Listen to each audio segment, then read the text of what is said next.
સામે ઉભેલા છે રથમાં પ્રભુ બિરાજમાન છે અને કુંતી માતા હાથ જોડીને પ્રભુને કહે છે, નમસ્યે પુરુષમ ત્વાદ્યમ ઈશ્વરમ પ્રકૃતે પરમ અલક્ષ્યમ સર્વભૂતાનામ અંતર્બહિરવસ્થિતમ. નમસ્કાર કર્યા છે. પ્રભુ દ્વારિકાધીશ કહેવા લાગ્યા, હે ફોઈબા, કારણ કે કૃષ્ણ ભગવાનના ફોઈ થાય કુંતી માતા, સગપણની દ્રષ્ટિ વસુદેવજીના બેન થાય. એટલા માટે પ્રભુ કહેવા લાગ્યા, હે ફોઈબા, તમે મને વંદન કરો છો મને ઉચિત લાગતું નથી. તમે તો માતૃતુલ્ય છો અને માતાને મારે વંદન, રોજ ઠાકોરજી કુંતી માતાને વંદન કરે, ચરણમાં આશીર્વાદ મેળવે. આજે પહેલો દિવસ એવો આવ્યો કે કુંતી માતાએ પ્રભુને આશીર્વાદ આપવાને બદલે નમસ્કાર કર્યા છે. પ્રભુએ કહ્યું કે માં, હે કુંતી ભોઈ માતા, આશ્ચર્ય છે, તમે મને વંદન કરો છો. પ્રભુ, આજ સુધી મને એમ લાગતું હતું કે તમે સગપણની દ્રષ્ટિએ તમારા ભાઈના પુત્ર છો, અલૌકિક અને દિવ્ય અને પ્રતિભાવંત આપ વ્યક્તિત્વ ધરાવો છો. પરંતુ આજે મને પ્રતીતિ થઈ કે તમે માત્ર લૌકિક પુરુષ નથી, તમે તો આદ્ય પુરુષ, તમે આદિ પુરુષ. આજે મેં તમારામાં ઈશ્વરના દર્શન કરી અને હું તમને વંદન કરું છું. પ્રભુએ પૂછ્યું કે હે માતા, એવું મારામાં શું જોયું કે તમે મને ઈશ્વર સમજવા લાગ્યા? કુંતી માતાએ કહ્યું કે આજ સુધી હું તમને પ્રભાવી અને પ્રતાપી સમજતી હતી, પરંતુ ઉત્તરાના ગર્ભમાં પરીક્ષિતે જે બ્રહ્માસ્ત્રનો પ્રયોગ કર્યો હતો, એ બ્રહ્માસ્ત્ર અનિવર્તીય હતું. આ મહાપ્રભુજી કહે છે, અનિવર્તીય બ્રહ્માસ્ત્ર. અનિવર્તીય બ્રહ્માસ્ત્રનો અર્થ શું થાય? જેને પાછું વાળી શકાય નહીં. અને જેને પાછું વાળવાની શક્તિ ઠાકોરજી સિવાય બીજા કોઈનામાં નથી. ઈશ્વર ઈચ્છે તો તે બ્રહ્માસ્ત્રને પાછું વાળી શકે. પરીક્ષિત ઉત્તરાના ગર્ભમાં અશ્વત્થામાએ જ્યારે અનિવર્તીય બ્રહ્માસ્ત્રનો પ્રયોગ કર્યો, ત્યારે મારો પુત્ર ઉત્તરાના ગર્ભમાં મૃત્યુ જ પામી ગયો હતો. અને મારા મૃત પુત્રને આપે બ્રહ્માસ્ત્રને પાછું વાળી અને સજીવન કર્યો. ત્યારથી મને લાગ્યું કે આ પરમાત્મા છો. નમસ્તે પુરુષમ ત્વાદ્ય, આદિ પુરુષ છો, હું તમને વંદન કરું છું. અને કુંતી સ્તુતિ ના શ્રી મહાપ્રભુ વલ્લભાચાર્યજીએ સુબોધિનીજીમાં 9 વિભાગ કર્યા છે. બહુ સુંદર વિષય છે, સ્વતંત્ર વ્યાખ્યાનનો વિષય છે. પરંતુ શ્રીમદ ભાગવતના ક્રમમાં આપણે જોવાથી આપણે તેના સારરૂપ શ્લોકોને સમજી લઈએ. મહાપ્રભુજીએ કહ્યું છે, કુંતી માતા ભક્તિનું સ્વરૂપ છે. શ્રીમદ ભાગવતમાં ભક્તિના 2 સ્વરૂપ કયા? એક યશોદા મૈયા પુષ્ટિ ભક્તિનું સ્વરૂપ, અને કુંતી માતા છે મર્યાદા મિશ્રિત પુષ્ટિ ભક્તિનું સ્વરૂપ. આટલો ભેદ સમજો. એક મર્યાદા મિશ્રિત પુષ્ટિ છે કુંતી માતા. યશોદા મૈયા શુદ્ધ પુષ્ટિ છે. અને કુંતી માતાએ નવધા ભક્તિના ભાવથી પ્રભુની સ્તુતિ કરી છે. 28-26 શ્લોકો છે સ્તુતિના, અને 26 શ્લોકોમાં નવધા ભક્તિનો ભાવ છે. 9 શ્રવણમ કીર્તનમ વિષ્ણુ સ્મરણમ પાદસેવનમ અર્ચનમ વંદનમ દાસ્યમ સખ્યમ આત્મનિવેદનમ. એનું વિશ્લેષણ મહાપ્રભુજીએ કર્યું છે. આ પહેલાં મહાપ્રભુજીની સંદર્ભ સમજી અને પછી સ્તુતિનો સાર સમજીએ. કુંતી માતાએ પ્રથમ 3 શ્લોકમાં સ્વરૂપનું વર્ણન કર્યું છે, ઠાકોરજીના સ્વરૂપનું વર્ણન. બીજા 2 શ્લોકમાં ગુણ વર્ણન કર્યું છે. આ મહાપ્રભુજીએ તેનો ગુઢાર્થ પ્રગટ કર્યો છે. પછીના 3 શ્લોકમાં લીલાનું વર્ણન છે. પછીના 4 શ્લોકમાં પ્રભુને મળવા અઘરા છે, એટલા સરળ નથી તેનું વર્ણન કર્યું. 2 શ્લોકમાં ઠાકોરજીનું લક્ષણ બતાવ્યું. 4 શ્લોકમાં ભગવદ પ્રાગટ્યનું કારણ બતાવ્યું. 1 શ્લોકમાં ફળ છે, 4 શ્લોકમાં દીનતા બતાવી અને છેલ્લા 3 શ્લોકમાં શરણાગતિનો ભાવ કયો. એટલે પુષ્ટિ માર્ગના બધા જ સિદ્ધાંતો આ કુંતી સ્તુતિમાં આવી જાય. દીનતા પણ આવે, શરણાગતિ પણ આવે, ગુણ વર્ણન આવે, સ્વરૂપ ભાવના આવે, લીલા ભાવના આવે, ભાવ ભાવના આવે. ત્રણેય ભાવનાઓ સહિત શરણાગતિ દીનતા યુક્ત કુંતી માતાએ 26 શ્લોકોમાં ભગવાનની સુંદર સ્તુતિ કરી છે. પુરુષોત્તમ સહસ્ત્રનામમાં આચાર્ય ચરણે કુંતી સ્તુત્ય એક નામ લખ્યું આના ઉપરથી, કુંતી સ્તુત્ય. કુંતી માતાએ જેમની સ્તુતિ કરી છે તે પ્રભુને હું વંદન કરું છું. કુંતી માતા જ્યારે પ્રભુને એમ કહેવા લાગ્યા, સર્વભૂતાનામ, તમે કોઈ એક સ્વરૂપમાં સીમિત નથી, તમે તો મનુષ્ય રૂપે આ સ્વરૂપ પ્રગટ કર્યું છે, પરંતુ હે ઈશ્વર, હે પરમાત્મા, સર્વભૂતાનામ, તમે ભૂત માત્ર પ્રાણી માત્રના હૃદયમાં નિવાસ કરો છો. ભગવાન પૂછવા લાગ્યા અંદરથી, માં એવું હોય તો તમે મને જેવી રીતે ઓળખી લીધો એવી રીતે બીજા કોઈ નથી ઓળખતા. દુર્યોધને મને ક્યાં ઓળખ્યો? તો પછી એનું કારણ શું? કુંતી માતા કહે છે, માયા જવનિકા છન્ન. પ્રભુ આપ બહુ કુશળ છો, તમારા સ્વરૂપને કોઈ ઓળખી ન જાય એટલા માટે તમે માયારૂપી આવરણ કરી દીધું, માયારૂપી પડદો કરી દીધો કે તમારા સ્વરૂપને કોઈ ઓળખી ના લે, તમે છુપા રહી શકો. આ પડદો છે એ માયાનું આવરણ છે. ઠાકોરજીના દર્શન ન થઈ શકે એટલા માટે માયારૂપી પડદો છે. એટલે દુનિયાના મોટા ભાગના લોકો આપના સ્વરૂપને ઓળખી શકતા નથી. તમને સામાન્ય મનુષ્ય ગણે છે, તમારામાં રહેલા ઈશ્વરને નથી જોઈ શકતા. હે પ્રભુ, હું વંદન કરું છું. કૃષ્ણાય વાસુદેવાય દેવકી નંદનાય ચ નંદ ગોપ કુમારાય ગોવિંદાય નમો નમઃ. ખૂબ મહત્વનો શ્લોક. કુંતી માતાએ ઠાકોરજીના બધા જ સંબંધીઓને યાદ કર્યા છે. એમના માતા પિતા નંદ યશોદાજીને યાદ કર્યા, દેવકી અને વસુદેવજીને યાદ કર્યા. કૃષ્ણાય વાસુદેવાય દેવકી નંદનાય ચ નંદ ગોપ કુમારાય, ગાયોને યાદ કરી. ગોવિંદાય નમો નમઃ. અને પછી કુંતી માતા હવે કહે છે, પ્રભુ હું આપના સ્વરૂપનું શું વર્ણન કરું? નમઃ પંકજનાભાય, નમઃ પંકજમાલિને, નમઃ પંકજનેત્રાય, નમસ્તે પંકજાંગ્રય. કુંતી માતાને જુઓ કેટલું શ્રીમદ ભાગવતનું મનોવિજ્ઞાન સમજો. સુખદેવજીએ કેટલું સુંદર વર્ણન કર્યું છે. કુંતી માતા સ્ત્રી હોવાથી, શરીરથી સ્ત્રીનું રૂપ છે, ભગવાનની મહત્તા ખબર પડી ગઈ છે. અને પ્રભુના ઉપકારો એટલા બધા છે કૃષ્ણ ભગવાનના પાંડવો ઉપર કે કુંતી માતાને એમ થયું, હું પ્રભુની આંખ સામે શું આંખ મિલાવી શકું? કેટલા કોઈ આપણા પર બહુ ઉપકાર કર્યા હોય ને તો આપણી આંખો એની આંખો સામે મિલાવી શકતા નથી. ઉપકારનો બોજો છે. એટલા માટે કુંતી માતાએ દ્રષ્ટિ નીચી કરી.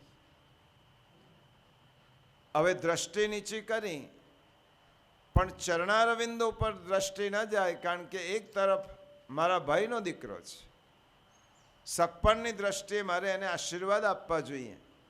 એટલા માટે ચરણારવિંદ પર દ્રષ્ટિ સ્થિર નથી થતી, મુખારવિંદો ઉપર દ્રષ્ટિ કરી શકાતી નથી.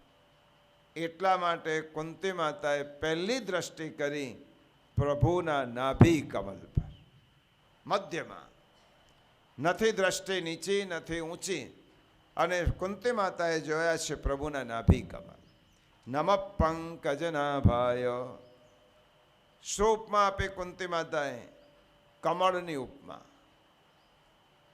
આપણે ઠાકોરજીના શ્રી અંગને, બધા જ અંગોને શેની ઉપમા આપીએ છીએ? કમળ. કમલ નયન, મુખારવિંદ, અરવિંદ એટલે કમલ, ચરણારવિંદ, હસ્ત કમલ, નેત્ર કમલ, ચરણ કમલ. કેમ કમલની ઉપમા આપીએ છીએ? ઠાકોરજીના શ્રી અંગના બધા જ અંગોને તમે એમ કહો ચરણ કમલ છે, નેત્ર કમલ છે. શા માટે? કમળની ઉપમા સિવાય બીજી ઉપમા આપણે પુષ્ટિ માર્ગમાં અપાતી નથી. મહાપ્રભુજીએ સમજાવ્યું. મહાપ્રભુજીએ કહ્યું ઠાકોરજીના શ્રી અંગને આપણે કમલની ઉપમા આપીએ છીએ, કારણ પ્રભુને જો આ સૃષ્ટિની કોઈ પણ વસ્તુની ઉપમા આપીએ તો એ હીનોપમા થાય. ઠાકોરજીની પ્રાકૃત સૃષ્ટિની કઈ વસ્તુની તમે ઉપમા આપી શકો? તો ભગવાનની ઉપમા જેને આપીએ છીએ, જેની ઉપમા આપીએ તો મોટું હોવું જોઈએ. તો બાકીની બધી જ વસ્તુ બ્રહ્માની સૃષ્ટિનું સર્જન છે, પણ કમલ બ્રહ્માની સૃષ્ટિનું સર્જન નથી. તમને થશે કેમ? તો બ્રહ્માની ઉત્પત્તિ થઈ તે પહેલાં પ્રભુએ કમલની ઉત્પત્તિ કરી હતી, અને બ્રહ્માજીનો આ પ્રાદુર્ભાવ જ કમલમાંથી થયો. કમલની દાંડી, એની કથા આવશે બીજા સ્કંદમાં. તો કમલ બ્રહ્માજીના ઉત્પન્ન થતાં પહેલાં ઉત્પન્ન થયેલું આ સૃષ્ટિનું અલૌકિક તત્વ છે. તો પ્રભુને ઉપમા આપવી હોય તો પ્રભુએ સર્જન કરેલી વસ્તુની જ અપાય. એટલા માટે ઠાકોરજીને નમઃ પંકજનાભાય, નમઃ પંકજમાલિને. હવે કુંતી માતાની દ્રષ્ટિ ક્યાં ગઈ? વનમાલા ઉપર. વનમાલા ઉપર ગઈ અને નમઃ પંકજમાલિને, કમલની માલા ધારણ કરનાર હે પ્રભુ. હવે પાછું એમ થયો થોડીક ઊંચી દ્રષ્ટિ કરો હિંમતથી, અને ઠાકોરજીના આંખો સાથે આંખો મિલાવી નમઃ પંકજનેત્રાય, કમલ નયન, હે પ્રભુ હું તમને વંદન કરું છું. પ્રભુ, આજ સુધી મેં આ શબ્દ તમારા માટે નથી વાપર્યો. આજે મેં તમારા ઈશ્વરના દર્શન કર્યા છે. તમે ઈશ્વર છો, સાક્ષાત પરમેશ્વર છો, પરમ પુરુષ છો. જાઓ છો ત્યારે એક વિનંતી કરું, પ્રભુ એક વસ્તુની માગણી કરવી છે, અને દુનિયામાં સૌથી આવી માગણી જો કોઈએ કરી હોય તો પહેલી કુંતી માતાએ કરી છે. કોઈ ગ્રંથોમાં આવી વિલક્ષણ માગણી નથી. આપનારો ત્રૈલોક્યનો અધિપતિ દ્વારિકાનાથ સામે બિરાજે છે. જે માગે તે કુંતી માતાને આપી શકે એવું સામર્થ્યવાન પ્રભુ કુંતી માતાની સામે છે. કુંતી માતાએ શું માગ્યું? વિપદ સંતો ન શશ્વત તત્ર તત્ર જગદ્ગુરો ભવતો દર્શનમ યત સ્યાત અપુનર્ભવ દર્શનમ. પ્રભુ મને વિપત્તિઓ આપો. જો ભગવત વિપત્તિઓ આપો, દુઃખો આપો. મને એકલીને નહીં, અમારા સમગ્ર પરિવાર. થોડાક સમય માટે નહીં, શાશ્વત દુઃખો આપો, જે દૂર જ ન થાય. આના ઉપર ગુસાઈજી અને શ્રી મહાપ્રભુજીએ સુંદર ટિપ્પણી લખી છે. કોઈ વ્યક્તિ ભગવાનની પાસે દુઃખ કેમ માગે? દુઃખમાં, અને પ્રભુ કહેવા લાગ્યા, હે ફોઈબા, જન્મ્યા ત્યારથી તમે જ્યારે બાલ્યાવસ્થાથી તમે દુઃખ સિવાય કશું જ જોયું નથી. સૂર્યદેવની કૃપાથી પુત્ર પ્રાપ્ત થયો, તો એક માએ પોતાના પુત્રને નદીમાં વેવડાવી દેવો પડે. થોડાક મોટા થયા તો પાંડુ રાજાને શ્રાપ હતો, ગૃહસ્થ નિભાવી ન શક્યા.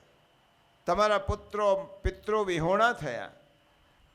તમારા ધૃતરાષ્ટ્રે અને કૌરવોએ અનેક પ્રકારના અત્યાચારો તમારા દીકરાઓ પર કર્યા છે. ભર સભામાં કુલવધુની લજ્જા લૂંટવામાં આવી, એના વસ્ત્ર હરણ કરવામાં આવ્યા. કપટથી દ્યુતમાં તમને હરાવવામાં આવ્યા પાંડવોને. 12 વર્ષનો વનવાસ ભોગવવો પડ્યો. તમે કયા કષ્ટો સહન નથી કર્યા? તાજે મારી પાસે તમે એમ કહો છો કે તમે દુઃખો આપો. કુંતી માતાએ બહુ સુંદર વાત કરી, પ્રભુ જ્યારે જ્યારે અમારા જીવનમાં દુઃખો આવ્યા ત્યારે ત્યારે તમે અમારી સાથે હતા. આજે સુખ આવ્યું છે એટલા માટે અમને છોડીને જાઓ છો. તમને એવું સુખ નથી જોઈતું કે તમારો વિયોગ થાય. અમને તો દુઃખ જોઈએ છે, કારણ કે અમારા કૃષ્ણ જો અમારી પાસે હશે તો અમે દુઃખના ડુંગરો પણ સહન કરી લઈશું. અમારે એવું સુખ નથી જોઈતું કે જ્યારે તમારાથી વિમુખ થવાય. હું દુઃખ નથી માગતી. આજે સુખના દિવસો આવ્યા એટલે તમે છોડીને જાઓ છો. દુઃખના દિવસો હતા ત્યારે તો તમે અમારી સાથે હતા.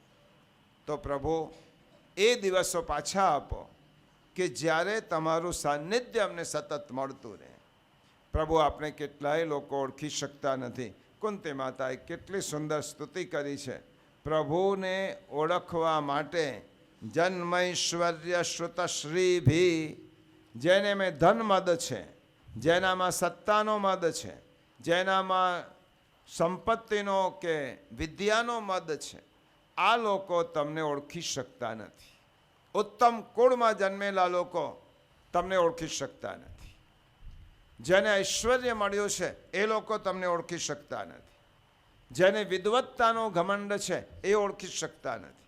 જેને સંપત્તિનો ગર્વ છે એ તમને ઓળખી શકતા નથી. હરિરાય ચરણ રચિત શિક્ષાપત્ર 27માં તમે વાંચશો તો તમને જોવા મળશે. હરિરાય ચરણે જુદા જુદા 30-40 જેટલા દોષ ભગવાનને આપણી વચ્ચે આવતા અવરોધરૂપ દોષો બતાવ્યા છે. આપણે ઠાકોરજીને પ્રભુની પ્રાપ્તિ કેમ નથી થતી? ધનમ ગૃહમ ગૃહાશક્તિ પ્રતિષ્ઠા લોકવેદયો, શિક્ષાપત્રમાં કહ્યું પ્રતિષ્ઠા લોકવેદયો કર્માદિ નિષ્ઠા મનસઃ. અને તે જ વાત શ્રીમદ ભાગવતમાં કહી છે કુંતી માતા. હરિરાય ચરણે કહ્યું કે 27 પ્રકારના જેનામાં દોષ છે એ જીવાત્મા પ્રભુ આપણી પાસે આવી શકતા નથી. અને કુંતી માતા કહે છે કે પ્રભુ મારામાંથી આ તમામ ગર્વો દૂર કરો. આ ગર્વ, આ મારામાં જે અહંકાર આપણી પાસે આવતા જે રોકે છે મદ, એને દૂર કરો. ભગવાને કુંતી માતાએ જુદી જુદી સ્તુતિ કરી છે. શૃણવંતિ ગાયંતિ ગૃણંતિ અભિક્ષ્ણશઃ સ્મરંતિ નંદંતિ તવેહિતમ જનઃ ત એવ પશ્યત્ય ચિરેણ તાવકમ ભવ પ્રવાહો પરમમ પદાંબુજમ. હે પ્રભુ, આપના ગુણાનુવાદનું શ્રવણ કરનાર, આપના કીર્તનોનું ગાન કરનાર, આપના સ્વરૂપનું દર્શન કરનાર, આપનું સ્મરણ કરનાર જે ભક્તો છે તે આપને મેળવી શકે છે. પ્રભુ, એટલા માટે જતાં જતાં તો એટલું જ કહું, આપને હું રોકી શકતી નથી, કારણ કે અમે તો શરણાગત છીએ, સેવકો છીએ. સેવક સ્વામીને વિનંતી કરી શકે, એને આજ્ઞા ન આપી શકે. અમે તો સેવક છીએ. પ્રભુ, હું શું આજ્ઞા આપો? કંઈ રોકાઈ જાઓ એમ મારાથી આજ્ઞા ન અપાય, આગ્રહ પણ ન થાય. માત્ર આપણા ચરણારવિંદમાં વિજ્ઞપ્તિ કરીને એટલો કહું, પ્રભુ ન જાઓ તો સારું, પરંતુ હું એ પણ જાણું છું કે તમે તમારા દ્વારિકા નગરીને છોડીને અમારી પાસે રહ્યા છો, દિવસો મહિનાઓ સુધી રહ્યા છો, અને આજે તમે તમારા પ્રસ્થાન કરો છો નગરમાં, રોકતી નથી, પરંતુ હે નાથ એટલું માગું છું, અથ વિશ્વેશ વિશ્વાત્મન વિશ્વમૂર્તે સ્વકેશુ મે સ્નેહ પાશમિમં છિંધિ ત્રડમ પાંડુષુ વૃષ્ણિષુ. કુંતી માતા પ્રભુને કહે છે, એક સ્ત્રીની ભાવના છે, જુઓ એક નારીની ભાવના છે.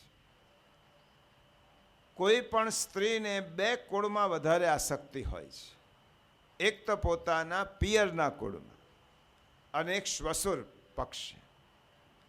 સ્ત્રીને બે પક્ષે આસક્તિ હોય, મારા ભાઈના, મારા પિતાના ઘરના લોકો સુખી થાય, મારા ઘરના લોકો સુખી થાય.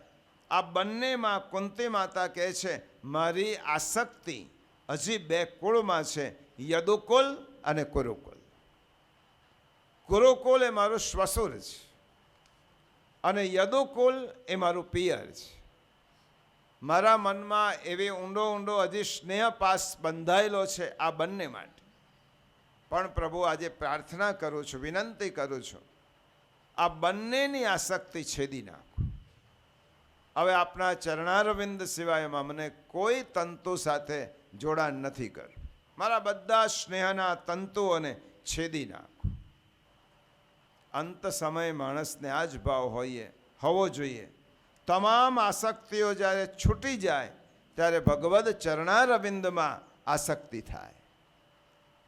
અને કુંતી માતાએ પ્રભુને વિનંતી કરી છે, યદુકુળ અને કુરુકુળ આ બંનેથી મારું મન હજી સ્નેહપાસથી બંધાયેલું છે, એને મુક્ત કરી દો અને મારા મનને તમારા ચરણારવિંદમાં સ્થિર કરો. કારણ કે હવે જીવનની વૃદ્ધાવસ્થા છે અને આ જીવનનો તંતુ ક્યારે તૂટી જશે કહેવાય નહીં. તો પ્રભુ આપના ચરણારવિંદની ભક્તિ મને પ્રાપ્ત થાવ. પ્રભુએ વરદાન આપ્યું, એની વાત આપણે પછી કરીશું. અને કુંતી માતા છેલ્લો અને 26મો શ્લોક બોલતા કહે છે, જે પુરુષોત્તમ સહસ્ત્ર નામનો છેલ્લો શ્લોક છે. એક પદ થોડું જુદું છે. મહાપ્રભુ જે પુરુષોત્તમ સહસ્ત્ર નામ શ્રીમદ ભાગવતનો સાર લખ્યો, તેમાં અંતિમ શ્લોક આ છે, શ્રી કૃષ્ણ કૃષ્ણ સખ વૃષ્ણ પ્રભાવ નિદ્રુગ રાજન્ય વંશ દહના નપવર્ગ વીર્ય ગોવિંદ ગોદવિજ સુરાર્તિ હરાવતાર યોગેશ્વરાખિલ ગુરો ભગવન નમસ્તે. આરંભ ક્યાંથી થયો હતો? નમસ્કારથી.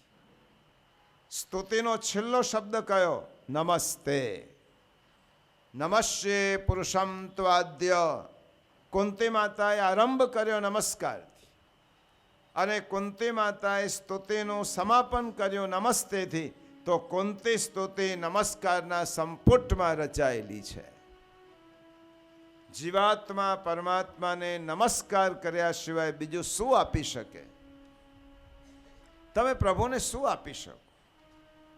તમે એમ કહે કે પ્રભુને અમે ઘણા ઐશ્વર્યોથી, અમારી પાસે બહુ સંપત્તિ છે, તો ઠાકોરજીને જુદા જુદા ઐશ્વર્યો ધરીશું. પ્રભુને ખૂબ ઠાઠ માઠથી તેમની સેવા કરશો, શૃંગાર કરશો, આભૂષણો ધરીશું. પ્રભુની ખૂબ સુંદર સ્તુતિ કરીશું, તો પ્રભુ પ્રસન્ન થશે. શ્રી મહાપ્રભુજીએ કહ્યું, આપણા બધા માટે સેવામાં ક્યારેક આપણે ઠાકોરજી માટે આભૂષણ સિદ્ધ કરાવીએ, સંવાસન સિદ્ધ કરાવીએ અને પ્રભુને થોડો ઘણો વૈભવ આપીએ ને, તો આપણા મનમાં થોડેક ઊંડે ઊંડે એમ થાય, મારા જેવો સેવા તો બીજું કોણ કરતું હશે? આટલો બધો વૈભવ હું ઠાકોરજીને કેટલી સરસ રીતે રાખું છું, ઠાકોરજીના સુખનો વિચાર કરું છું. ત્યારે મહાપ્રભુજી એમ કહે છે આપણને બધાને, કિમાશનંતે ગરુડાસનાય.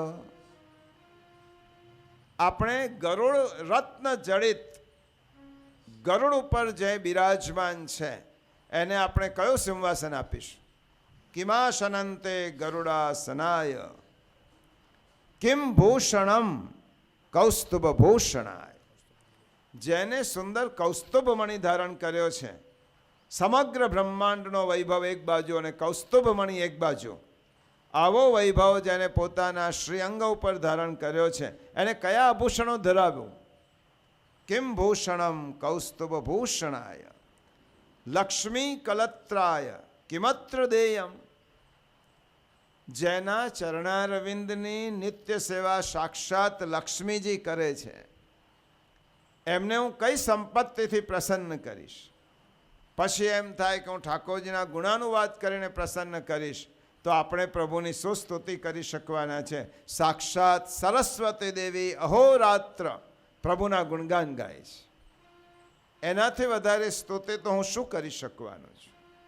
ત્યારે કુંતી માતાએ માત્ર નમસ્કાર કરી અને ભગવાનને વંદન કર્યા છે.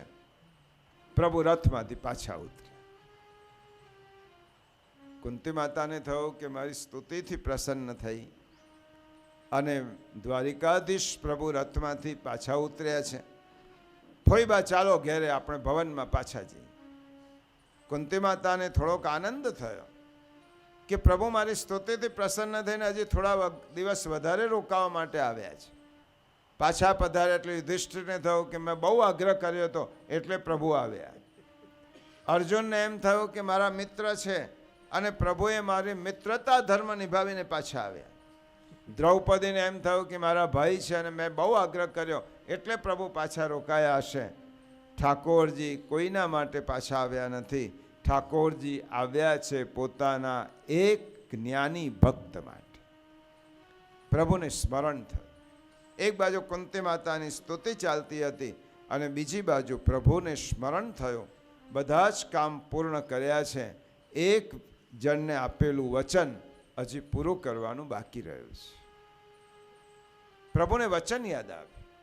પ્રભુને મહાભારતનો પ્રસંગ યાદ આવે કે મહાભારતના પ્રસંગમાં એવી ઘટના બની. ત્રીજો ચોથો દિવસ હશે અને પાંડવો એટલા બધા પ્રભાવિત થયા, હાવી થઈ ગયા કૌરવોના સૈન્ય ઉપર. ભીષ્મ પિતામહ બેઠેલા છે, છતાં પણ ભીષ્મનું શરીર કૌરવો સાથે હતું, પણ મન પાંડવો સાથે. આ પાંડવોને શું દોષ છે એમનો કે એમને મારે મારવાના? કયો અપરાધ છે?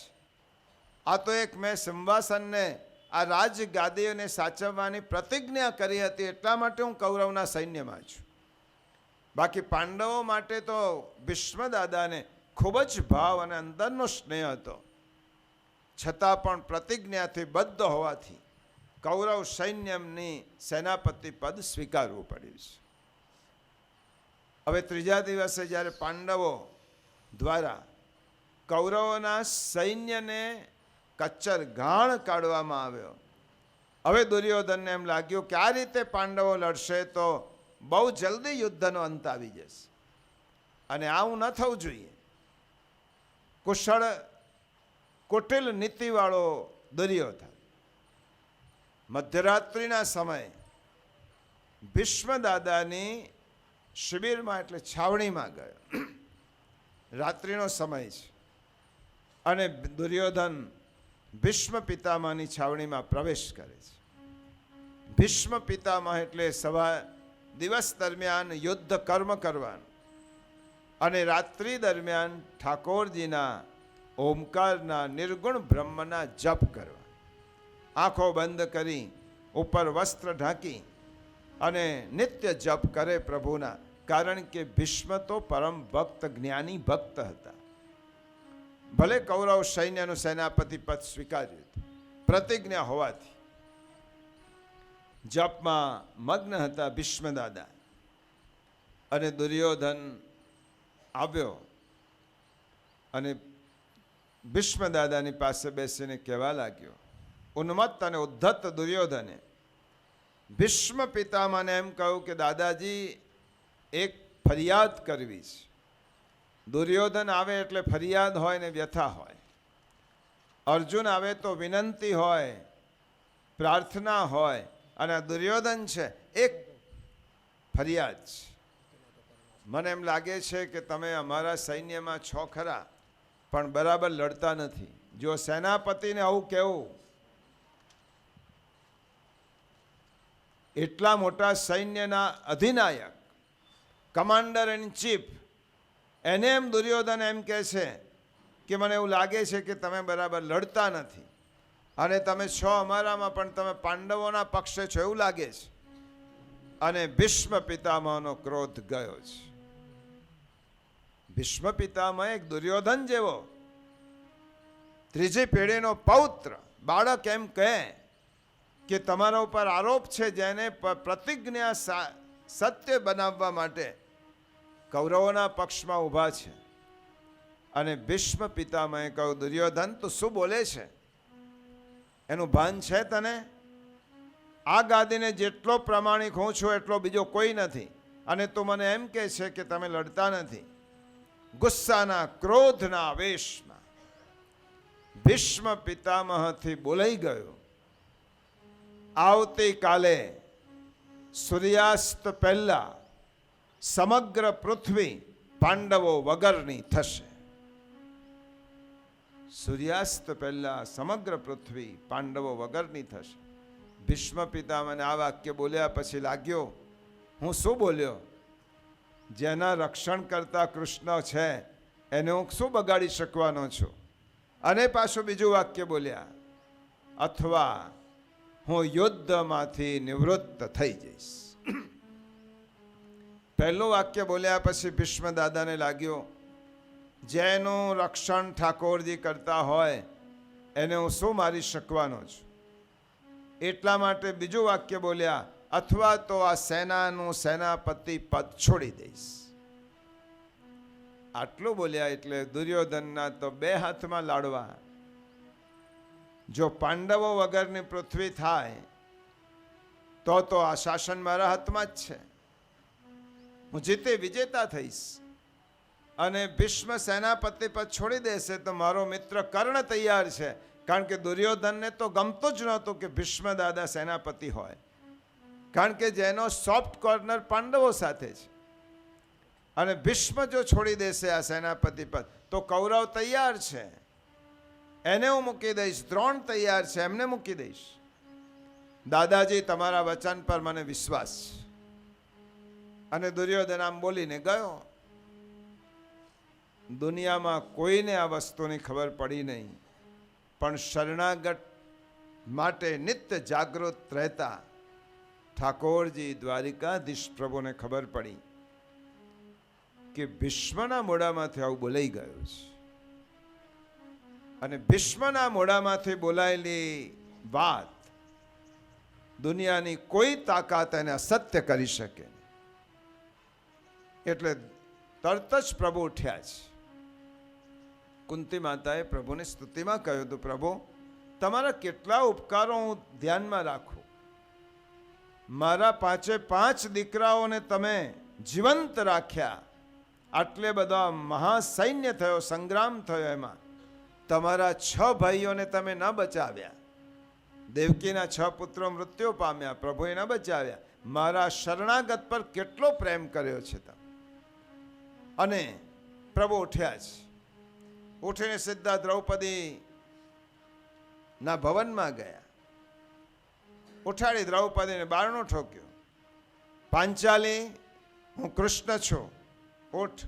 પ્રભુ અડધી રાત્રે આ બોલાવે, ચાલ મારી સાથે. આવતીકાલે એવું સાંભળ્યું છે કે તારું સૌભાગ્ય ખંડિત થવાનું છે. આપણા મોઢામાંથી આ શબ્દો નીકળ્યા પ્રભુ, પણ મને વિશ્વાસ છે કે જ્યાં સુધી મારા દ્વારિકાધીશ પ્રભુ મારી સાથે છે ત્યાં સુધી મારા સૌભાગ્યને કોઈ આંચ આવવાની નથી. આટલો જ વિશ્વાસ છે ને તો ચાલ મારી સાથે. દ્રૌપદીએ પ્રશ્ન પૂછ્યા વગર પ્રભુની સાથે ગઈ. પ્રભુએ કાળી કામળી ઓળી છે, હાથમાં ફાનસ લીધું છે. મધ્યરાત્રિ હતી ને, એક હાથમાં લાકડી. કૃષ્ણ થઈને નથી ગયા. પ્રભુએ એવો સ્વાંગ ધર્યો છે કે સ્વરૂપને કોઈ ઓળખી ન શકે. અને મધ્યરાત્રિએ દ્રૌપદીને કહું, તું મારી પાછળ પાછળ આવ. સીધા આવ્યા ભીષ્મ પિતામહના છાવણી પાસે. દ્વારપાલે રોક્યા. પ્રભુએ બહુ વિનંતી કરી. દ્વારપાલે કહ્યું કે ના, તમને અંદર નહીં જવાય. પ્રભુએ કહ્યું કે એપોઇન્ટમેન્ટ વગર ભલે અંદર ન જવાય, પણ બીજું કોઈ આપતકાલીન ઇમરજન્સી હોય તો એપોઇન્ટમેન્ટ વગર અંદર કોણ જઈ શકે? ત્યારે કહું 2 જ જણ જવાની છૂટ છે, એક સૌભાગ્યવતી સ્ત્રી અને બીજું સંન્યાસી. આ બે ઉપર આપણા લોકોને કેટલો વિશ્વાસ હતો કે આ બે તો ખોટું કરી જ ના શકે. એક સૌભાગ્યવતી સ્ત્રી અને સંન્યાસી, અને આજે બધું જ ખોટું એમના માધ્યમથી થવા લાગ્યું છે. આ બે ખોટું જ ન કરે તો અમારી સાથે આવેલા બહેન છે એ જાય? હા, એ જાય, પણ થોડીક વારમાં પાછા આવે ને દ્રૌપદીને કૃષ્ણ ભગવાને કાનમાં કહ્યું, જો તારે જઈને ભીષ્મ દાદા હમણાં જપ કરતા હશે, એમના ચરણમાં વંદન કરી આશીર્વાદ માગવાના. આશીર્વાદ ના આપે ત્યાં સુધી માથું ઊંચું નહીં કરવાનું, અને તારે નમન કરીને આશીર્વાદ માગવાના. આશીર્વાદ આપશે પછી તને આંખો ખોલ્યા પછી પૂછશે તું કોની સાથે આવી છે, ખબરદાર જો મારું નામ લીધું છે, મારું નામ નહીં લેવા. આટલું બધું ભણાવીને દ્રૌપદીને અંદર પ્રભુએ મોકલી. ભીષ્મ પિતા મને વ્યથા હતી. હમણાં જ દુર્યોધન ગયો હતો થોડીક ક્ષણ પહેલા. એક સામાન્ય કુટુંબનો સામાન્ય છોકરો મારા ઉપર આટલો બધો આરોપ, મોટો આરોપ મૂકે કે તમે લડતા નથી બરાબર. વ્યથા હતી. અને બીજી વ્યથા હતી, મારાથી ઉતાવળમાં આવું બોલાઈ ગયો કે આવતીકાલે સૂર્યાસ્ત પહેલાં પાંડવો વગરની પૃથ્વી થશે. મારા હાથે પાંડવોનું મૃત્યુ થાય કે જે ભગવદ ભક્ત છે, જે મારા પૌત્ર છે, એમનું મૃત્યુ મારા હાથે થવાનું પ્રભુ લખ્યું. શા માટે મારાથી આવું બોલાયો? હે ઠાકોરજી, હે પ્રભુ, હે ઈશ્વર, કૃપા કરીને એમાંથી રસ્તો બતાવો. મારા મોઢામાંથી નીકળ્યું છે એટલે સત્ય થશે જ, પરંતુ એ ન થાય એટલા માટે એક બાજુ ભીષ્મ પ્રભુને પ્રાર્થના કરે છે. અને દ્રૌપદી આવ્યા. આંખ ઓઢેલું હતું, ચાદર માથે જપ ચાલુ હતા. અને દ્રૌપદી આવીને કંકણનો અવાજ આવ્યો ભીષ્મ દાદાને. એમના મનમાં એમ ધાર્યો કદાચ દુર્યોધન હમણાં જ ગયો છે અને એની પત્ની ભાનુમતી કદાચ આશીર્વાદ લેવા આવી હશે. દ્રૌપદી આવી હશે એવી રીતે કલ્પના જ ના હોય. એટલા માટે કંકણનો અવાજ સાંભળ્યો. દાદા, હું આપણા ચરણમાં વંદન કરું છું. ભીષ્મ દાદાએ ચાદરમાંથી હાથ કાઢી અને દ્રૌપદીના મસ્તક પર મૂક્યો. અખંડ સૌભાગ્યવતી ભવ. અખંડ સૌભાગ્યવતી. હવે દ્રૌપદીની હિંમત આવી. દાદાજી, આ જન્મના આશીર્વાદ આપો છો કે જન્મ જન્માંતરના આપો છો? અવાજ સાંભળ્યો એટલે ભીષ્મએ ચાદર ઉગાડી. કોણ છે તું? દ્રૌપદી? કોણ લઈને આવ્યો છે તને? કાળ પણ જેનાથી ડરે છે એ ભીષ્મ પૂછે છે, સાચું બોલ, તને અહીંયા લઈને કોણ આવ્યું છે? હવે કૃષ્ણ ભગવાનની વાત માને કે ભીષ્મ દાદાની વાત માને? દ્રૌપદી હાથ જોડીને કહેવા લાગી, દાદા, હું મારા એક સેવક સાથે આવી છું. એમ? ચાલ, તારા સેવકને મને જોવો છે. અને ભીષ્મને થયો આ બધી કરામત કૃષ્ણ સિવાય કોઈની ના હોય. અને તરત જ ઊભા થયા, છાવણીની બહાર આવ્યા. ઠાકોરજીના દર્શન કરે છે. દ્વારિકા કામળી ઓઢેલી છે, હાથમાં ફાણસ છે અને લાકડી લીધી છે. પ્રભુ, આટલો બધો શ્રમ કરવો પડ્યો. એક ચિઠ્ઠી લખી દેતા તોય તમારું કામ થઈ જતું. સાક્ષાત પધારવાની શું જરૂર હતી? આટલું બધું નાટક કરવાની શું જરૂર હતી? હે ભીષ્મ, તમારા મુખમાંથી એક વખત બોલાયો કે આવતીકાલે પાંડવો વગરની પૃથ્વી થશે, તો એ બોલાયેલું વાક્ય દુનિયામાં તમારા સિવાય કોઈ પણ અસત્ય ન બનાવી શકે. તમે એવું બોલ્યા, અખંડ દ્રૌપદીને આશીર્વાદ આપ્યા, મારું કામ થઈ ગયું કે મારા પાંડવોને આવતીકાલે કશું જ નહીં થાય. બસ આટલું જ કરવાનું હતું. તો ભગવાન, તમારું કામ થઈ ગયું ને, હવે મારું કામ. તમારું કામ તો પૂરું થયું. હવે મને એક વચન આપો. મારા અંતિમ સમયે તમારા દર્શન મને થવા જોઈએ. અંતિમ સમયે દુનિયાની કોઈ વસ્તુ મને જોવી નથી, કોઈ વ્યક્તિ નહીં. મારો જ્યારે પ્રયાણ સમય હોય, અંતકાલ હોય, તે સમયે હું તમારી પ્રતીક્ષા કરીશ.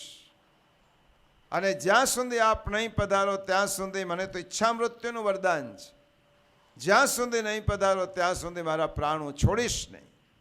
મને વચન આપો. ઠાકોરજીએ વચન આપ્યું, હે ભીષ્મ, જાઓ, જે સમયે તમારા અંત સમય હશે, આ દેહોત્સર્ગનો સમય હશે, તે સમયે તમારી સન્મુખ આવીને હું ઊભો રહીશ.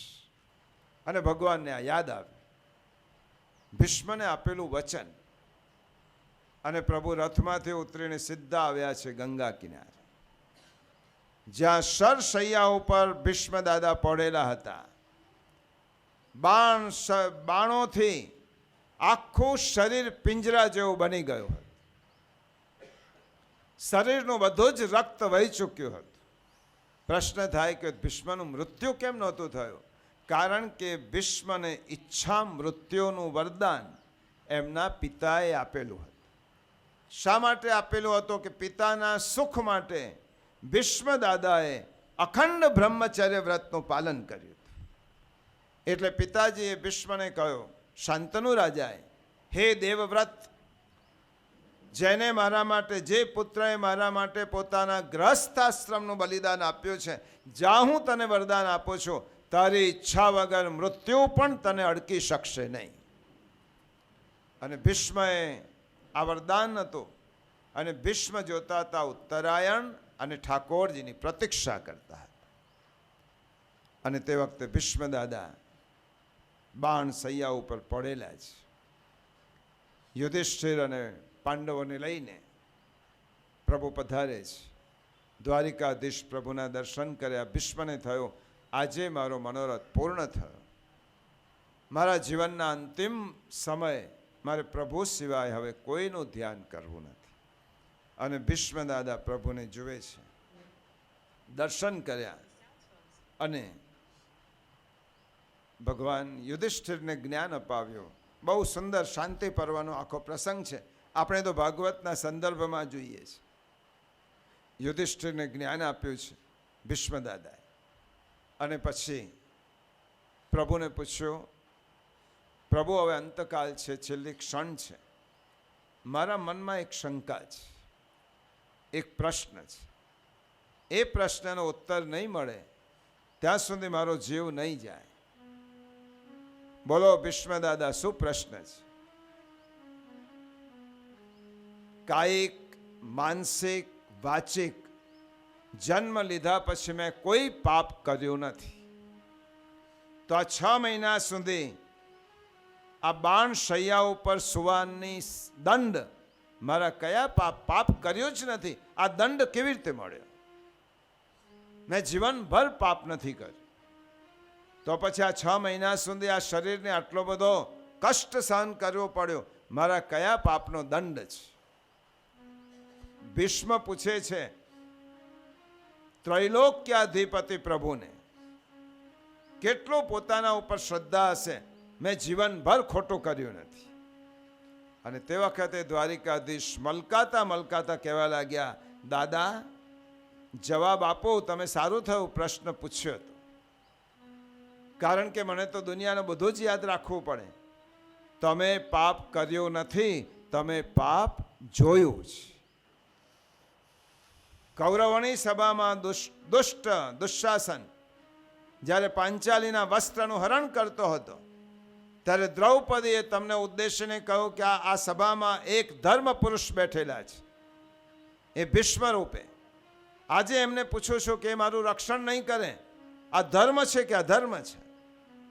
અને તે વખતે તમને દુશાસનને દંડ આપવાને બદલે તમારે સભા છોડી દેવાની હતી. તમે સભા છોડી પણ નહીં, દુશાસનને દંડ પણ ના આપ્યો અને મૌન બનીને બેસી રહ્યા.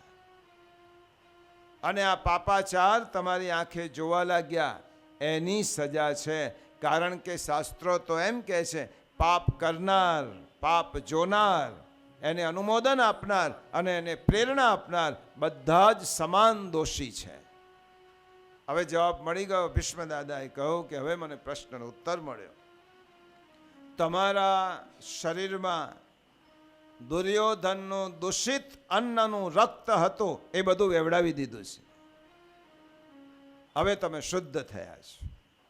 અને જે માણસ શુદ્ધ થાય એને જ હું દર્શન આપું છું.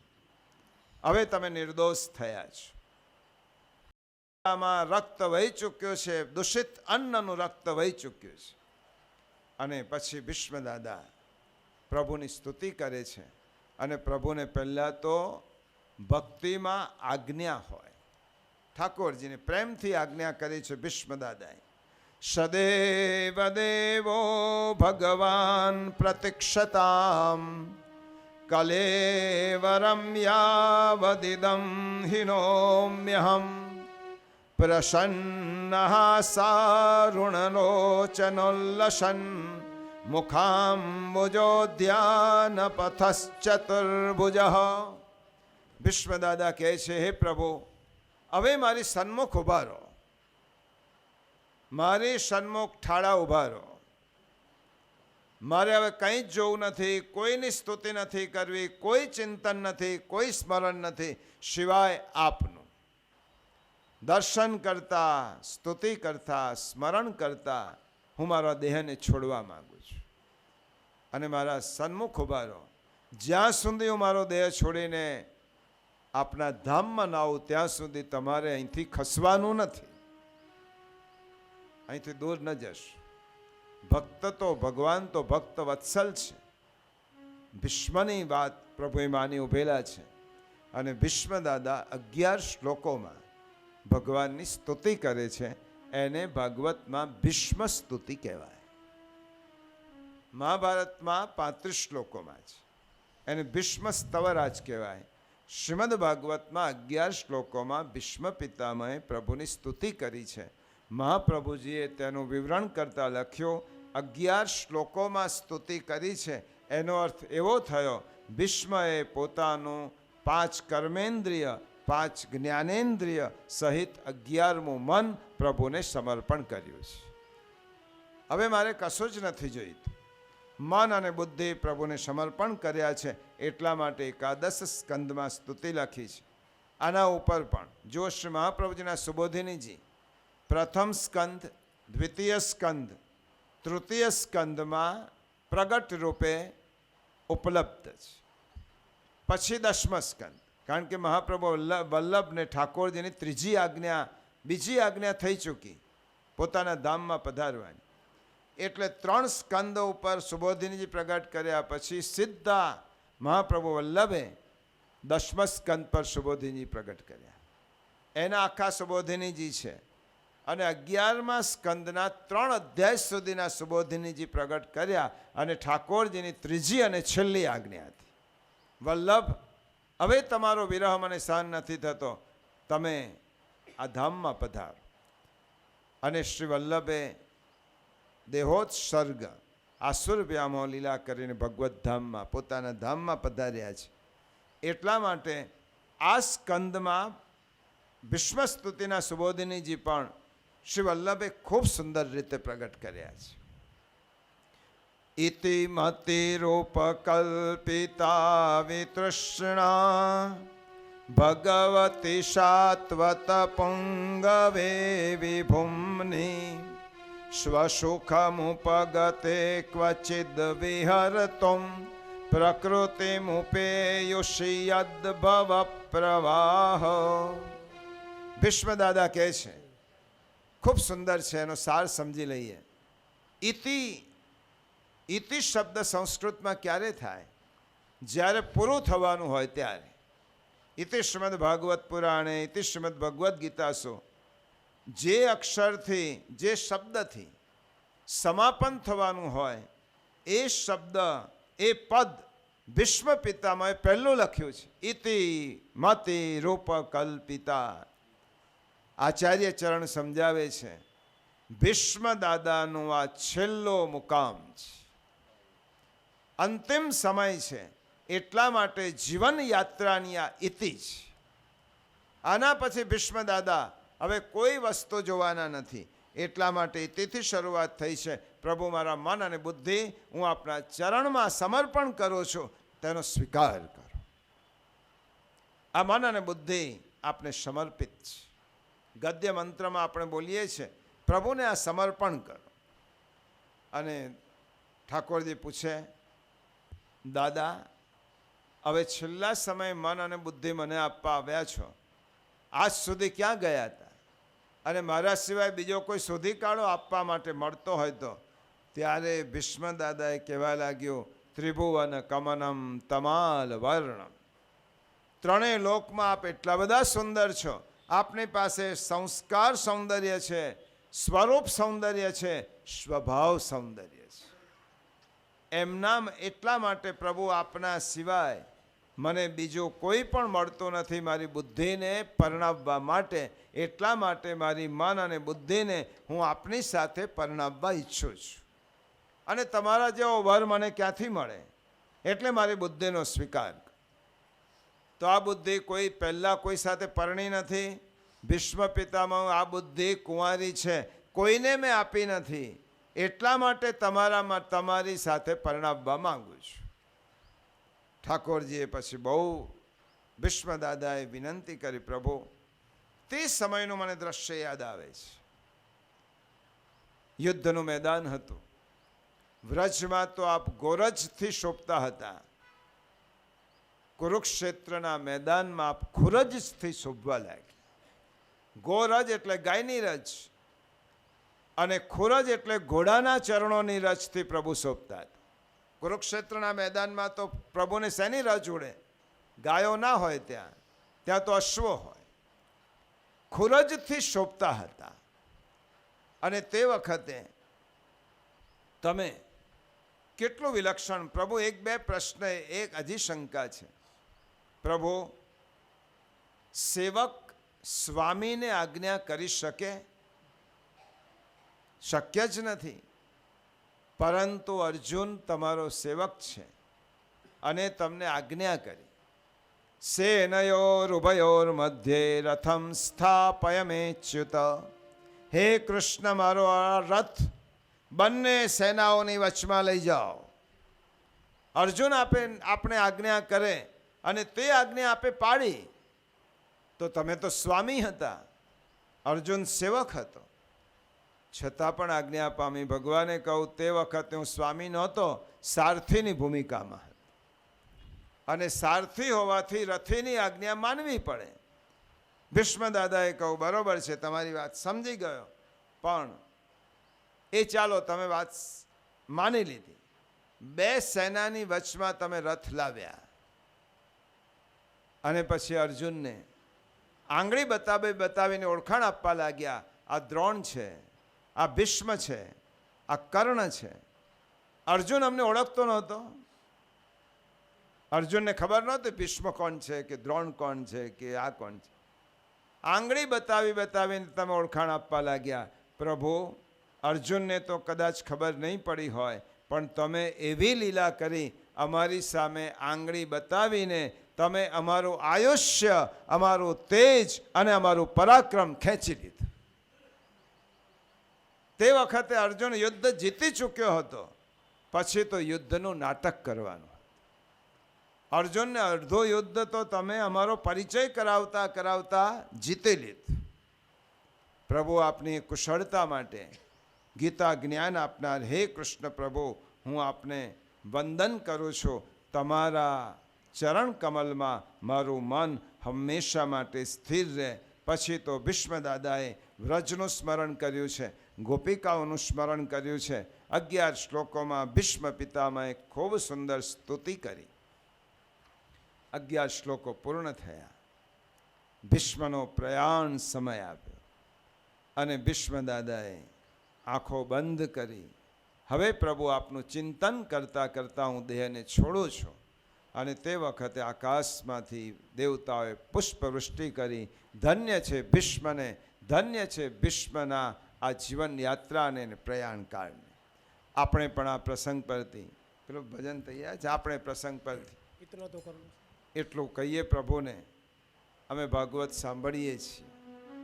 સાંભળતા ગઈકાલે એક વાત આવી. ઘણા લોકોને એમ થાય, આ ભાગવત કોના મનમાં ઉતરે?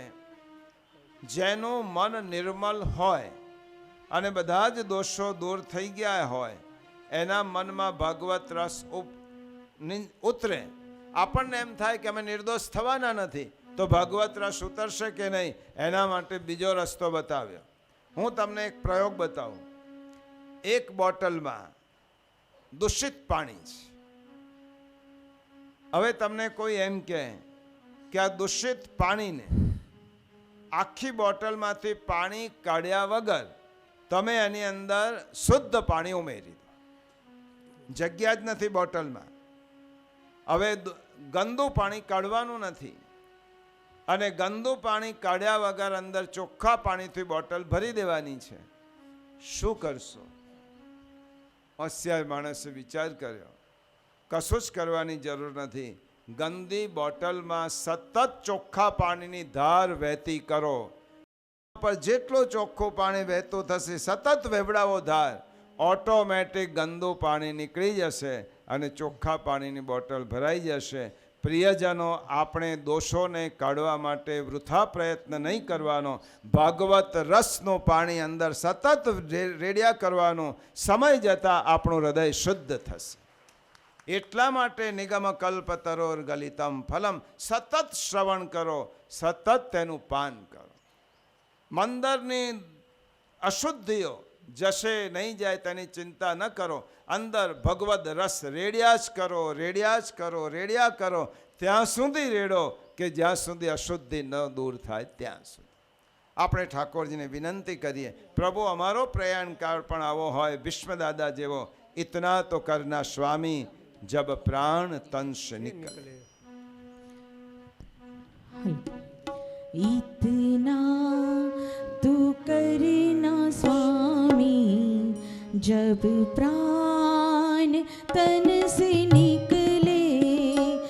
इतना तू करना स्वामी, जब प्राण तन से निकले.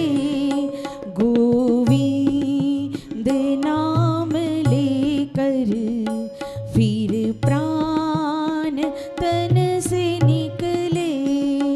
इतना तो करना स्वामी, जब प्राण तन से निकले. श्री गंगा जी का तट हो या यमुना जी का बट हो. श्री गंगा जी का तट हो या यमुना जी का बट हो. मेरे सावरा निकट हो, जब प्राण तन से निकले. इतना तो करना स्वामी, जब प्राण तन से निकले. श्री वृंदावन का सल हो, मेरे मुख में तुलसी दल हो. श्री वृंदावन का सल हो, मेरे मुख में तुलसी दल हो.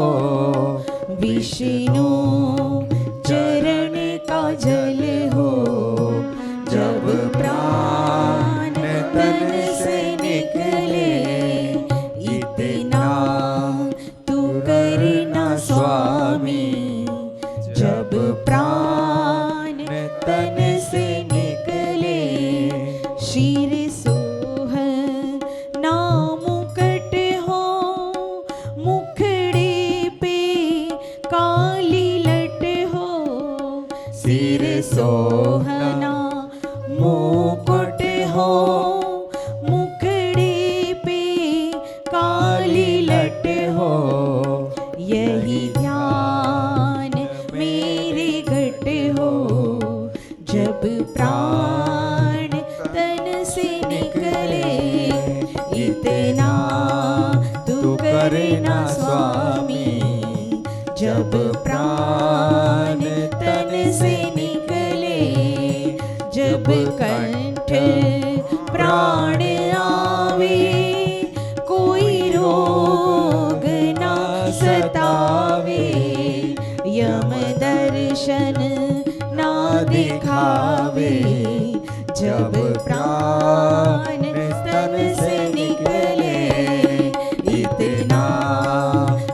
करे ना स्वामी, जब प्राण तन से निकले, उस वक्त जल दिया ना, नहीं श्याम भूल जाना, बंसी की धुन सुनाना, जब प्राण तन से निकले, इतना तू करे ना स्वामी, जब प्राण तन से निकले, जब प्राण तन से निकले, जब प्राण तन से निकले। श्री भागवत भगवान की जय।